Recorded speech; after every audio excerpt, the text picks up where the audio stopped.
தேவனுடைய பரிசுத்த நாமத்திற்கு மகிமை உண்டாவதாக. இந்த காலவேளை உங்கள் அனைவரையும் ஆண்டவராகிய இயேசு கிறிஸ்துவின் இன்ப நாமத்தில் உங்களை அன்போடு வாழ்த்தி வரவேற்கிறேன். 1 கொரிந்தியர் 10ஆம் அதிகாரம் 13ஆம் வாக்கியம் சொல்கிறது, தேவன் உண்மையுள்ளவராய் இருக்கிறார். இந்த நாளின் செய்தியின் தலைப்பானது உண்மையுள்ளவர். தேவனுக்கு பிரியமான பிள்ளைகளே, ஆண்டவர் சொல்லக்கூடிய வேதத்திலே நீ உண்மையுள்ள என்று சிந்தி அறிந்து கொண்டு இந்த ஊழியத்தை ஆண்டவர் கொடுத்தான்னு சொல்லி நான் வேதத்திலே வாசிக்கிறோம். ஒரு முறை பால் மார்சன் என்பவர் விக்டோரியா மகாராணியின் அமைச்சரில் ஒருவராக இருந்தார்.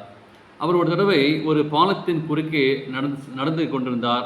அப்பொழுது ஒரு சிறுமி அருகே அழுது கொண்டிருந்தார்.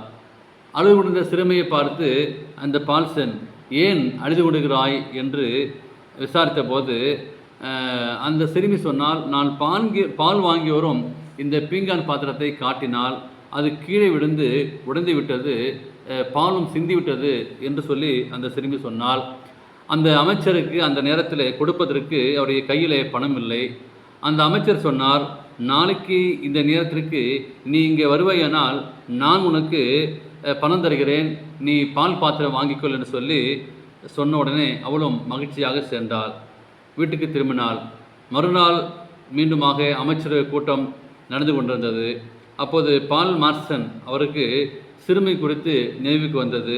உடனே கூட்டத்திலிருந்து எழுந்து அந்த ஆற்று பாலத்தை நோக்கி விரைந்து சென்றால், அங்கே ஆர்வத்தோடு நின்ற சிறுமியிடம் பணத்தை கொடுத்து விட்டு அமைச்சரவை கூட்டத்தில் அவர் பங்கு கொண்டு அமைச்சர் திரும்பினார்.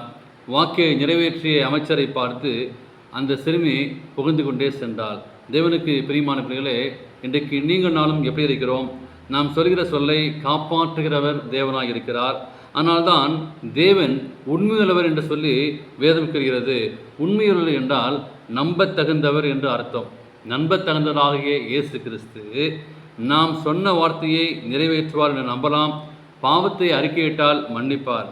1 யோவான் 1ஆம் அதிகாரம் 9 வாசிக்கிறோம், நம்முடைய பாவங்களை நாம் அறிக்கையிட்டால் பாவங்களை நமக்கு மன்னித்து எல்லா அநியாயத்தையும் நீக்கி நம்ம சுத்திக்கிறதுக்கு அவர் உண்மையும் நீதியுள்ளவராக இருக்கிறார் சொல்லி நான் வாசிக்கிறோம். நம்முடைய சக்திக்கு மிஞ்சின சோதனையை அவர் சோதிக்க மாட்டார். 1 கொரிந்தியர் 10:13 வாசிக்கிறோம், மனுஷனுக்கு நேரே சோதனை இல்லாமல் வேறே சோதனை உனக்கு நேரிடவில்லை. தேவன் உண்மையுள்ளாக இருக்கிறார்.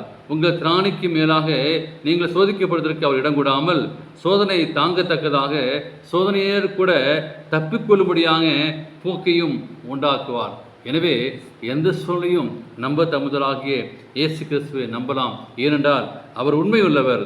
நமக்கு வருகின்ற சோதனைக்கு நீங்கள் பயப்பட வேண்டாம். அந்த உண்மையுள்ள தேவனை நீங்கள் உண்மையாக பற்றிக்கொள்ளுங்கள். தேவன் தாமே உங்களை ஆசீர்வதிப்பாராக. God bless you.